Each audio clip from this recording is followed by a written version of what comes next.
నమస్తే, welcome to doctor సలహా. ఈరోజు మనం ప్రముఖ కిడ్నీ మరియు మూత్రకోశ వ్యాధి నిపుణులు గారి సలహాలను సూచనలను తెలుసుకుందాం.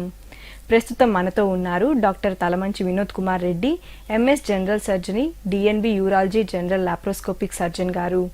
ఈరోజు డాక్టర్ సలహా కార్యక్రమంలో యూరినరీ రిటెన్షన్ అంటే ఏమిటి, యూరినరీ రిటెన్షన్ లక్షణాలు మరియు కారణాలు ఏంటి, దీర్ఘకాలిక మూత్ర నిలుపుదలను ఎలా నిర్ధారణ చేస్తారు, యూరినరీ రిటెన్షన్కు ట్రీట్మెంట్ ఏముంటుంది అనే దాని గురించి అడిగి తెలుసుకుందాం వారి మాటల్లో. నమస్తే, నేను మీ డాక్టర్ వినోద్ కుమార్ రెడ్డి, యూరాలజిస్ట్ అండి, సిద్ధార్థ హాస్పిటల్స్, గూడూరు.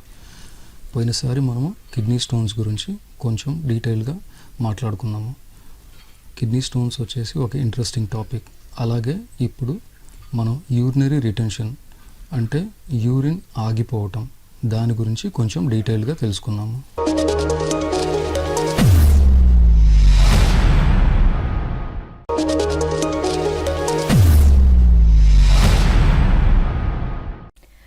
నమస్తే డాక్టర్, యూరినరీ రిటెన్షన్ అంటే ఏమిటి డాక్టర్ గారు? It's one of the most common topic అండి. కిడ్నీస్ మెయిన్ ఫంక్షన్ వచ్చేసి, వన్ ఆఫ్ ద ఫంక్షన్స్ వచ్చేసి యూరిన్ ప్రొడక్షన్. యూరిన్ బ్లడ్ నుంచి యూరిన్ వచ్చేటప్పుడు కిడ్నీ డిస్పోజెస్ వేస్ట్ కెమికల్స్ని యూరిన్లో డిస్పోజ్ చేస్తుంది. అలాగే కిడ్నీ నుంచి యూరిన్ బ్లాడర్కి వచ్చేటప్పుడు చిన్న యూరిటర్ అనే పైప్ ఉంటుంది, దాని ద్వారా వచ్చేసి యూరిన్ బ్లాడర్లో స్టోర్ అవుతుంది. యూరిన్ బ్లాడర్నే మనం మూత్రాశయం అని అంటాం. మూత్రాశయంలో స్టోర్ అవుతుంది. అప్రాక్సిమేట్గా 200 నుంచి 250 ml వరకు లేదా 300 ml వరకు దాని కెపాసిటీ ఉంటుంది urine bladder. Urine bladder fill అయినప్పుడు మనకు పొత్తి కడుపులో నొప్పి వస్తుంది. We have that urge to pass urine. మనకు ఆ అర్జెన్సీ వస్తుంది, యూరిన్ పాస్ చేయాలా, వాష్రూమ్కి వెళ్ళాలా అనే టెండెన్సీ వస్తుంది. అలా వచ్చినప్పుడు మనం వాష్రూమ్కి వెళ్ళి యూరిన్ని ఎంప్టీ చేయాలనుకుంటాం, బ్లాడర్ని ఎంప్టీ చేయాలనుకుంటాం. అప్పుడు if you are not able to empty urine, ఆ టైంలో యూరిన్ని పాస్ చేయలేకపోతే, మనకు సరిగ్గా రాకపోతే, బ్లాక్ అయితే దాన్నే రిటెన్షన్ అని అంటాము. నార్మల్ వాష్రూమ్కి వెళ్ళినప్పుడు కంప్లీట్గా బ్లాడర్ ఎంప్టీ అయితే అప్రాక్సిమేట్గా 10 to 50 ml బ్లాడర్లో మిగులుతుంది యూరిన్. కానీ రిటెన్షన్ మోర్ దెన్ 50 ml ఉంటే దాన్నే రిటెన్షన్ అని అంటాము. That's called urinary retention. Urine block అయిపోవటం. యూరినరీ బ్లాడర్ అంటే మూత్రాశయం ఒక స్టోరేజ్ ట్యాంక్ లాగా యాక్ట్ చేస్తుందండి. యూరిన్ స్టోర్ చేసే ట్యాంక్ లాగా యాక్ట్ చేస్తుంది. బేసిక్ యూరిన్ అంటే ఏంటి? వేస్ట్, మన బాడీలో ఉండే వేస్ట్ అంతా యూరిన్ ద్వారా బాడీ బయటికి పంపిస్తుంది. సో ఈ వేస్ట్ మెటీరియల్ని బ్లాడర్ నుంచి బయటికి రాగానే దానికి అడ్డంకులు ఏముంటాయి? ప్రాస్టేట్ ఉంటుంది, యూరిత్రా ఉంటుంది. ఆ యూరిత్రా నుంచి బయటికి యూరిన్ ఫ్రీగా వెళ్తుందన్నమాట. ఇక్కడ ఈ స్పేస్లో వచ్చేసి ఏమన్నా బ్లాక్ ఉన్నా, అడ్డంకులున్నా, బ్లాడర్ సరిగ్గా ఫంక్షన్ కాకపోయినా యూరిన్ సరిగ్గా మనం బయటికి విసర్జించలేము. దాన్నే రిటెన్షన్ ఆఫ్ యూరిన్ అని అంటాము.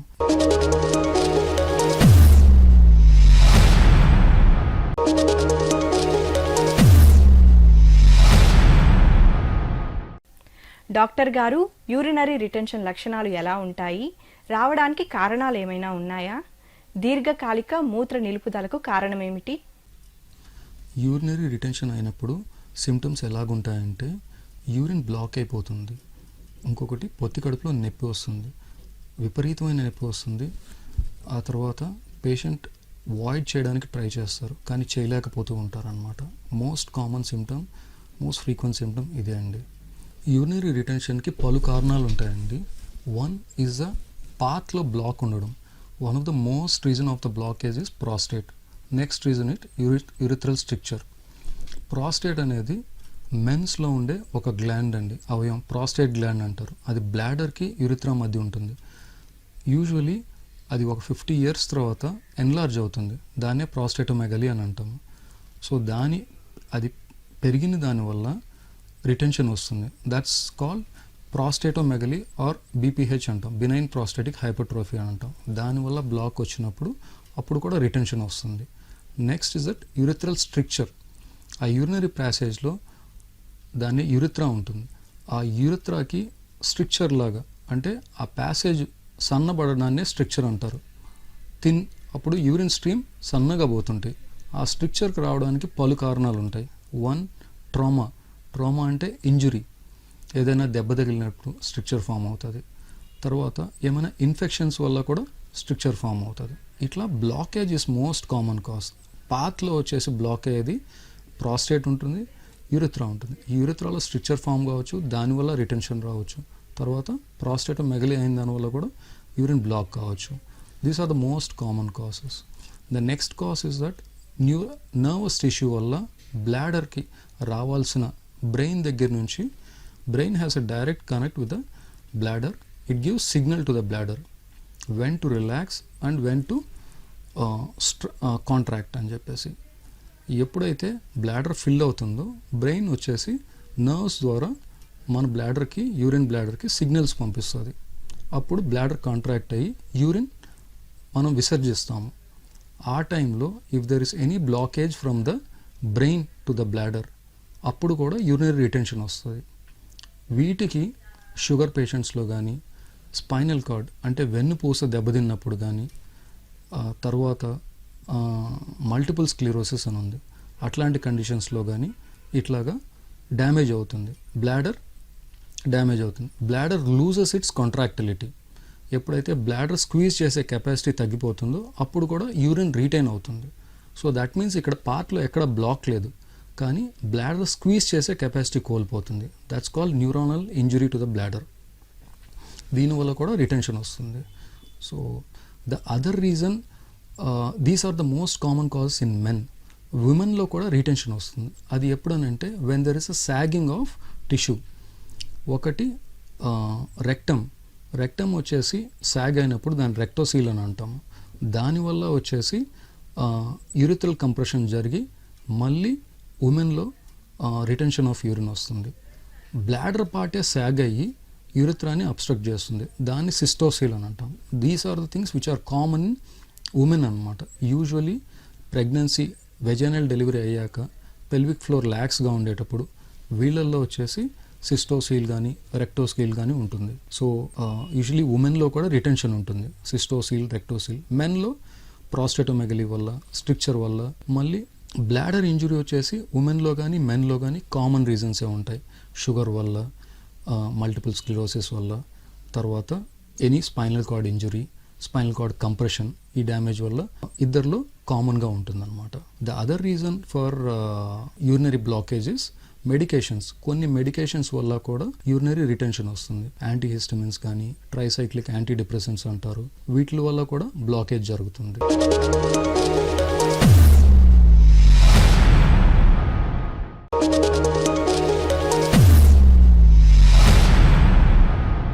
డాక్టర్ గారు, యూరినరీ రిటెన్షన్ నిర్ధారణ ఎలా అవుతుంది? వాటికి ఏం పరీక్షలు చేయవచ్చు? దీర్ఘకాలిక మూత్ర నిలుపుదల నిర్ధారణ ఎలా అవుతుంది? యూరిన్ బ్లాక్ అయ్యేదానికి ఇప్పుడు మనము సిమ్టమ్స్ ఎలా ఉన్నాయని తెలుసుకున్నాము. తర్వాత నెక్స్ట్ వచ్చేసి కాసెస్ ఏమని తెలుసుకున్నాము. Now we will know about how to diagnose it, how to evaluate it. Diagnose చేయడం ఏం లేదు. పేషెంట్ వచ్చినప్పుడు ఫస్ట్ ఫిజికల్ ఎగ్జామినేషన్ ఉంటుంది. ఎగ్జామిన్ చేసినప్పుడు పొత్తి కడుపు స్వెల్లింగ్ ఉంటుందన్నమాట.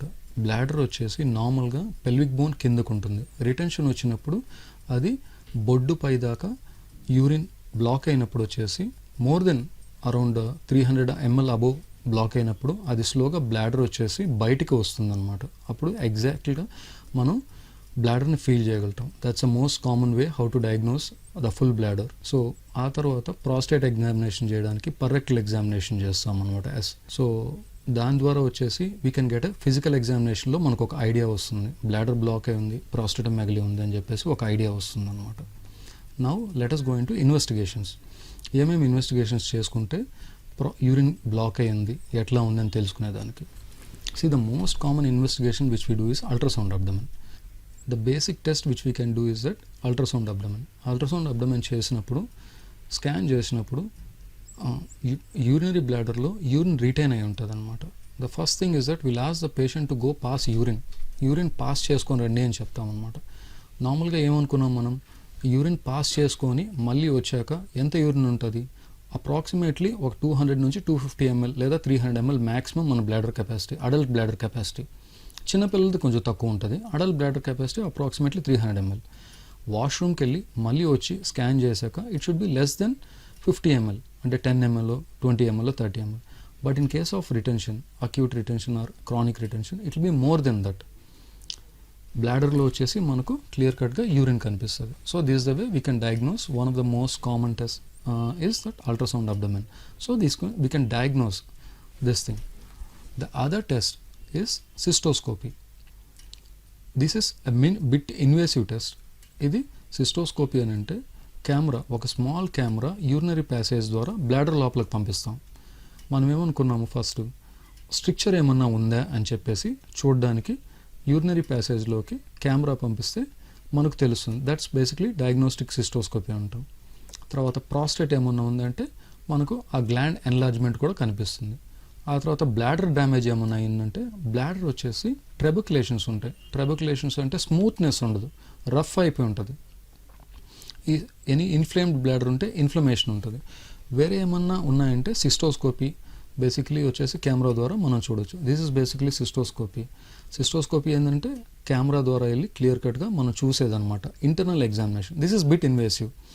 Okay, the next examination we can do is that how is the bladder functioning అని చెప్పేసి, దాని కాంట్రాక్ట్ ఎట్టా ఉంది, దాన్ని బాగా ప్రాపర్గా కాంట్రాక్ట్ అవుతుందా, ఇవన్నీ చూడడానికి యూరోడైనమిక్ టెస్ట్ అని అంటాం. బ్లాడర్ ఫంక్షనింగ్ కోసం అనమాట. సో ఫైనలీ మనం యూరోడైనమిక్ ఎగ్జామినేషన్ ఎందుకు చేస్తున్నాము, బ్లాడర్ ఎట్లా కంట్రాక్ట్ అవుతుందో, దాని కంట్రాక్టిల్ పవర్ ఎట్లా ఉందో ఇవన్నీ చూడడానికి. ఇన్ కేస్ బ్లాడర్ బాగా కంట్రాక్ట్ అవుతుంటే యూరిన్ ఫ్రీగా వస్తుంది అనమాట. It didn't lose its capacity to contract అనమాట. That's the only thing we're doing for urodynamic study, అందుకనే చేస్తాం అనమాట. సో ఇక్కడ అల్ట్రాసౌండ్ స్కాన్ ద్వారా మనకు వచ్చేసి ఏమైనా ప్రాస్టేట్ ఎన్లార్జ్మెంట్ ఉంటే తెలుస్తుంది, రిటెన్షన్ ఆఫ్ యూరిన్ ఉంటే తెలుస్తుంది. అట్లాగే సిస్టోస్కోపీ ద్వారా స్ట్రిక్చర్ ఏమైనా ఉంటే తెలుస్తుంది, తర్వాత ప్రాస్టేట్ ఏమైనా ఉంటే తెలుస్తుంది, బ్లాడర్లో ట్రెబుకులేషన్స్ ఏమైనా ఉంటే తెలుస్తుంది. తర్వాత యూరోడైనమిక్ స్టడీ ద్వారా ఫిజికల్ కాకుండా త్రూ సెన్సార్స్ ద్వారా వచ్చేసి మనం బ్లాడర్ మసిల్ కంట్రాక్టిలిటీ గురించి తెలుసుకుంటాం అనమాట. And finally one of the other test is serum PSA. ఈ బేసిక్ టెస్ట్ వచ్చేసి it should be done in all men. Serum PSA 50 years తర్వాత ఎవ్రీ ఇయర్ చేయాలి మెన్లో. Serum PSA is not an indicator of cancer, but it's indicator of infection also. It's an indicator of prostatic size also. ప్రాస్టేటోమెగలీ ఆ పెద్దదైంటే కూడా so వాళ్ళలో కూడా PSA పెరుగుతుంది. But కానీ it's creates own doubt అనమాట. సీరం పిఎస్ఏ ఉంటే మాత్రం అదేమన్నా ప్రాస్టేట్ క్యాన్సర్ ఉందా లేదా అని చెప్పి మనం ఇన్వెస్టిగేట్ చేయొచ్చు అనమాట. పిఎస్ఏ ఎలివేట్ అయి ఉంటే మాత్రం we can do transrectal prostate biopsy. దానివల్ల మనకు ఏమైనా క్యాన్సరస్ ఎలిమెంట్ ఉందా లేదా అని చెప్పి క్లియర్ అవుతుంది. So PSA plays a very important role. ఉమెన్లో ఫిజికల్ ఎగ్జామినేషన్ చేసినప్పుడు you should look for rectocele and cystocele. ఇవి కూడా ఉన్నప్పుడు వచ్చేసి యూరిన్ బ్లాక్స్ అవుతుంది. Okay, and in women post menopausal ఉమెన్లో యూరిథ్రల్ స్ట్రిక్చర్ వస్తుంది, యూరిథ్రల్ స్టినోసిస్ వస్తుంది అనమాట. మెనోపాస్ అయ్యాక ఆ urethra goes for its a small 4 centimeter urethra, వాటికి స్టినోసిస్ వస్తుంది అనమాట. సో 40 years పైన ఆఫ్టర్ మెనోపాస్, 40-45 years పైన after menopause approximately we should focus on this urethral stenosis, dryness of vagina. We should take care of the vagina should be very healthy anamata.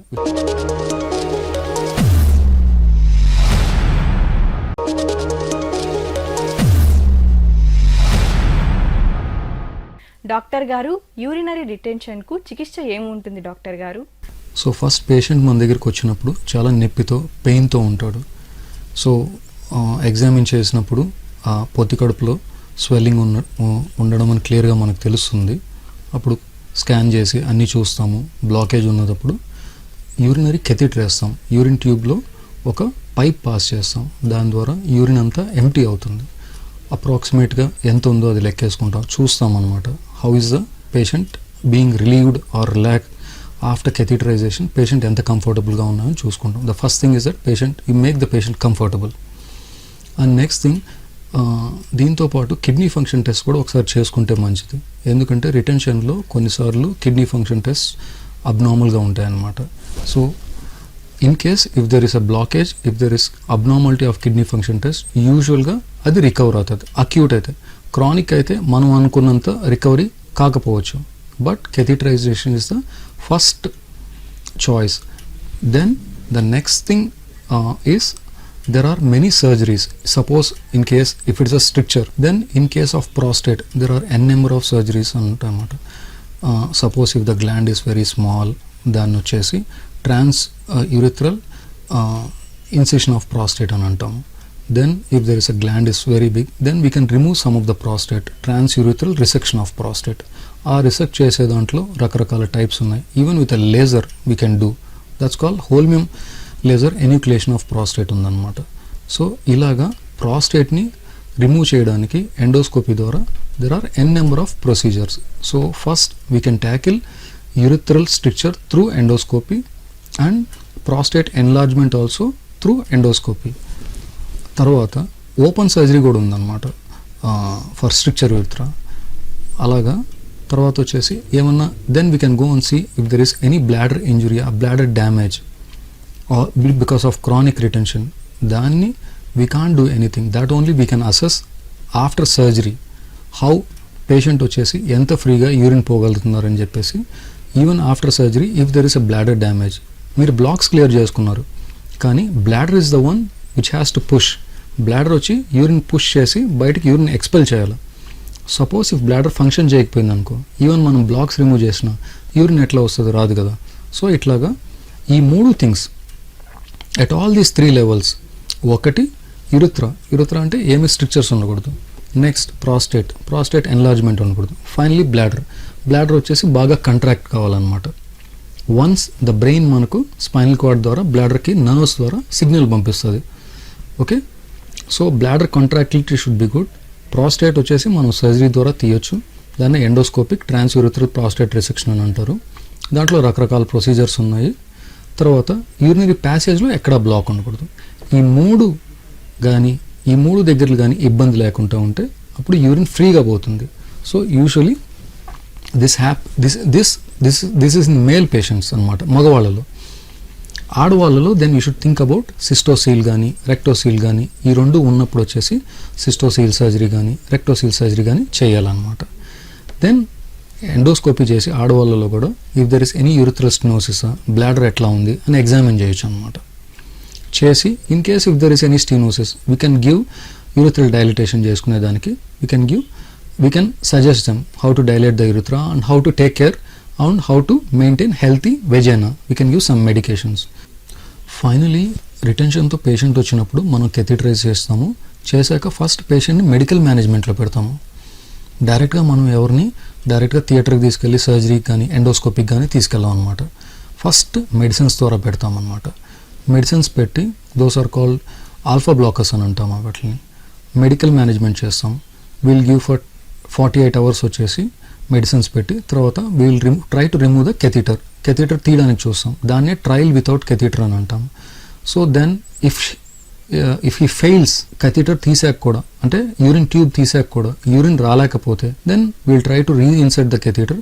ఇంకొకసారి చూడడానికి ప్రయత్నిస్తాం అనమాట. అట్లాగే 48 hours. దెన్ ఆ తర్వాత కూడా రాకపోతే then we can suggest him for surgery. ఇప్పుడు ఇందాక చెప్పుకున్నాం కదా ఎండోస్కోపిక్ సర్జరీస్ అని చెప్పేసి. అట్లాగా ప్రాస్టేట్ ప్రాబ్లం ఉన్నప్పుడు వచ్చేసి we can give for trial without catheter twice ఏమన్నా మెడిసిన్స్ ఇచ్చేసి మనం చూడొచ్చు. మెడిసిన్స్తో కానీ if patient recovers then we can put on medications for long term medications. Alpha blockers ఉన్నాయి కదా, అవే లాంగ్ టర్మ్లో మనం పెట్టచ్చు. ఇన్ కేస్ పిఎస్ఏ ఇంక్రీజ్ అయి ఉంది, దాని ఏమైనా ప్రాస్టేట్ క్యాన్సర్ అంటే దానికి తగ్గట్టు ట్రీట్మెంట్స్ వచ్చున్నాయి. ఇప్పుడు రోబోటిక్ సర్జరీస్ అని అవి ఇవన్నీ వచ్చున్నాయి అనమాట. So this is basically just about urinary retention. Retention అంటే ఏమనుకున్నాం, యూరిన్ బ్లాక్ అనమాట. This is one of the most common problem comes to urology OPD attended by urology doctors. Either it can come as an ఎమర్జెన్సీగా రావచ్చు, లేదా క్రానిక్గా అంటే తన bladder even more than 350 ml fill అయ్యి ఈవెన్ 1 liter దాటినా కానీ తనకు పెయిన్ ఉండదు అనమాట.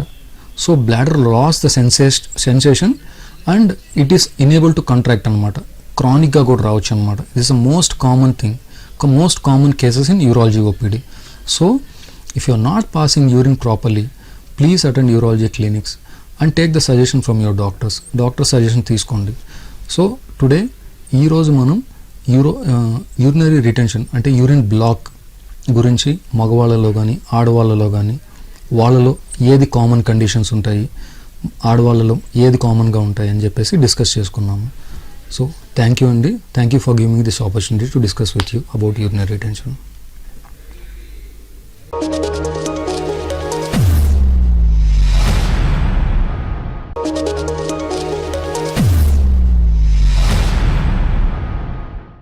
చూశారు కదండి, ఈరోజు యూరినరీ రిటెన్షన్ అంటే ఏమిటి, వాటి లక్షణాలు ఎలా నిర్ధారిస్తారు, ట్రీట్మెంట్ ఏముంటుంది అనే దాని గురించి.